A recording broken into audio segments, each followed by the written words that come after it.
Eläkettä saavan hoitotuen tarkistushakemukseen ei tarvita lääkärin lausuntoa, jos asiakas asuu tai on muuttamassa ympärivuorokautiseen palveluasumiseen tai laitoshoitoon.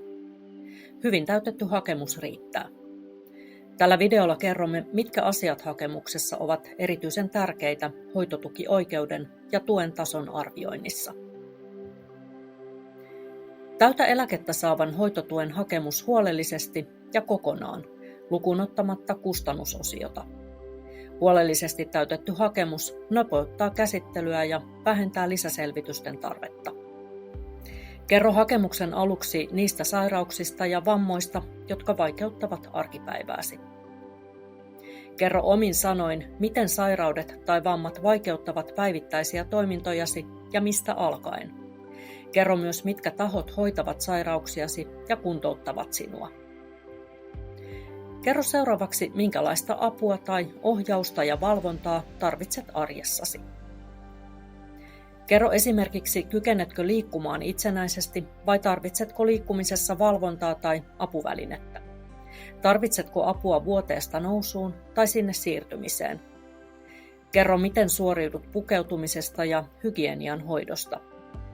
Tarvitsetko esimerkiksi apua pelkästään suihkukäynneissä vai myös aamutoimissa tai WC-käynneillä? Kykenetkö ruokailemaan itsenäisesti vai tarvitsetko pilkkomis- tai syöttöapua tai muistutusta säännöllisestä ruokailusta?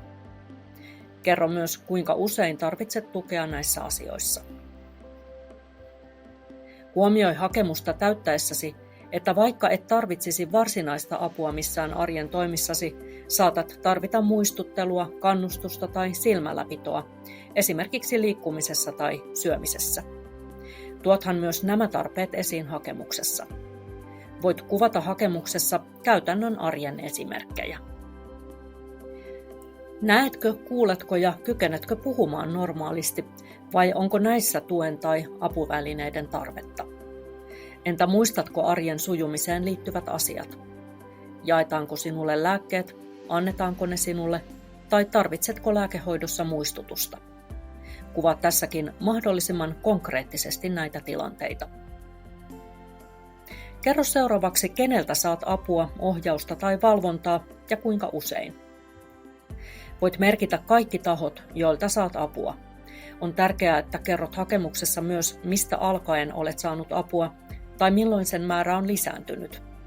Oletko esimerkiksi siirtynyt kotoa tuetumpaan asumismuotoon tai hoivakotiin? Entä edelsikö tätä pysyvämpää muutosta sairaala- tai intervallihoitojakso? Lisätietoja kohdassa voit kertoa sellaisista asioista, joita ei ole kysytty hakemuksessa, mutta joita haluat tuoda esille tilanteestasi.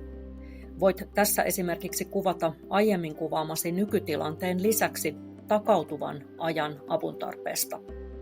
Arvioimme hoitotukioikeuttasi ja tuen tasoa puolen vuoden ajalta takautuvasti.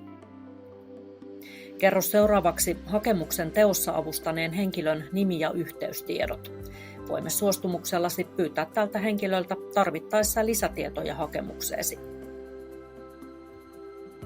Jos et itse pysty allekirjoittamaan hakemusta, voit jättää allekirjoituskohdan 11 tyhjäksi. Kohtaan 12 tarvitaan hakemuksen teossa avustaneen henkilön nimi ja yhteystiedot. Kävimme tällä videolla läpi hoitotukihakemuksen täyttämisen kannalta tärkeimpiä asioita. Huolellisesti täytetty hakemus auttaa varmistamaan, että saat tuen, johon olet oikeutettu.